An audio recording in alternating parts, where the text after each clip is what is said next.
Congratulations, Dixie Jean here, getting ready for Badbeat 12 coming March 28th at Commerce Casino. Right now we have Chris Pena getting ready to take on Kevin Bostick.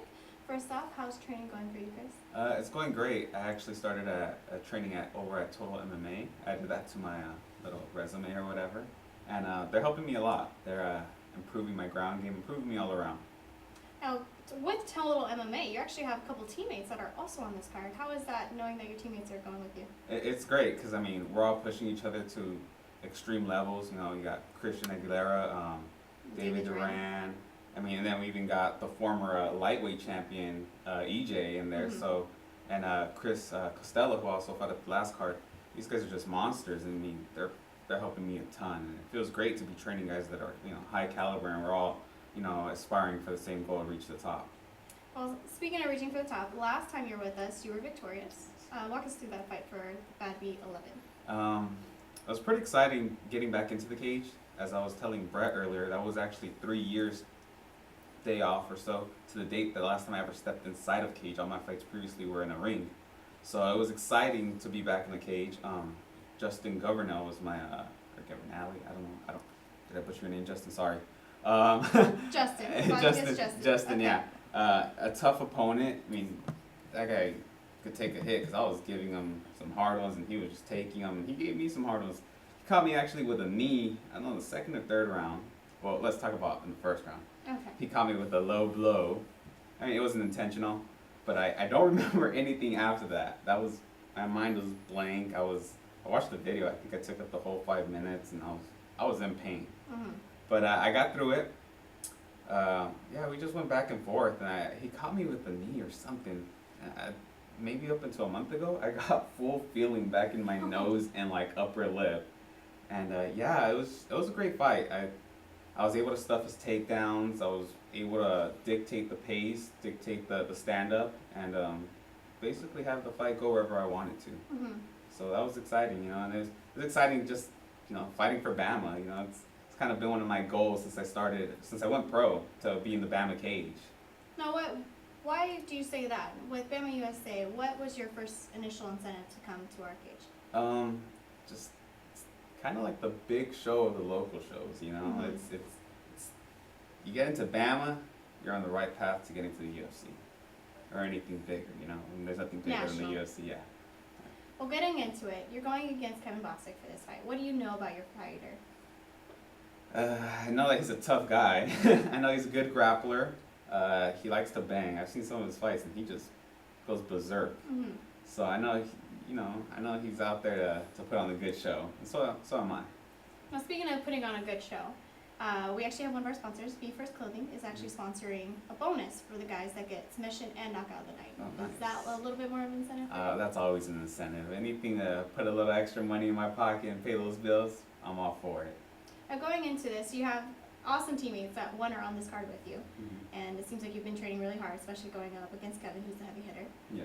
But how is it with your family? How are they supporting you with this? Mom and Dad, they're on the fence. You know, they're like, I don't want to see you get hurt. Why don't you become a cop? Why don't you work for a border patrol or something? Why do you gotta fight? But they always have my back, and they're always there at the fights. They're always cheering me on, and you know, they're supporting me 100%. I mean, they don't like to see me fight, but they support me. You know, they know it's my dream, and they're there always. Well, you got that. Teammates are awesome. Your family seems like they're pretty awesome, though. They put you first. It's not their first idea of what they wanted from you, but it's what you love and what you enjoy, so they support it. But what about something like social media? How has that impacted your career? I don't know if it's, hasn't really impacted my career too much yet. I've been able to get some free gear here and there from companies that, you know, looked up my fights and stuff like that. But I do get a lot of fans. A lot of people like what I tweet. I don't tweet mostly just about fighting. I tweet about anything and everything that's... You're a fighter, but you're also a person first. Yeah, I'll tweet about anything and everything. Sports, celebrities, food I hate, things I don't like, you know, things going on in my neighborhood, and just anything and everything I could think of. And then for those people who like to get to know you as a person, not just as a fighter, how can they reach you on social media? You can add me on Facebook, Christopher Pena. I don't Facebook too much crazy stuff, but if you want to be entertained, follow me on Twitter, Gorilla Killa, no, Gorilla underscore Killa 5, GUERILLA underscore Killa KILLA 5. Now, Gorilla Killa, but that's not your nickname. What is your nickname, and how did you get it? My nickname is Mata Leon, which means it's basically a rear naked choke for jiu-jitsu. But I'm not, you know, it's not my specialty. But I have the name because since I've gone pro, and even before I went pro as an amateur, I was always thrown to the lions.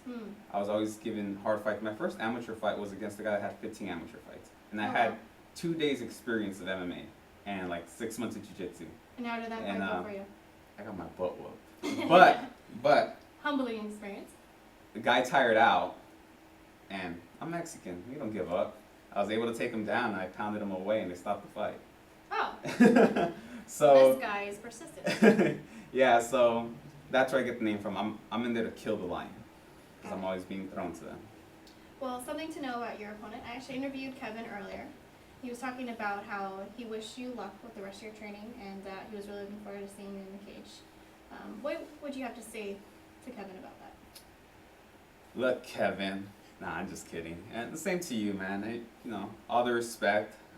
Hope to put on a good show and, you know, stay injury free. And I'll see you on March 28th. We'll bang it out like grown men. Wait, that didn't sound right. It'll be a fight to the finish. It'll be a fight. That's a really good place to end. A fight to the finish, yeah. Because that's where you should end it. Yeah. Okay. All right, we'll get into this. We wish you the best of luck. Thank you. My main question, though, last 2 weeks, 2 weeks out from this fight, what is your main focus for these last 2 weeks? Just tying up anything and everything I can.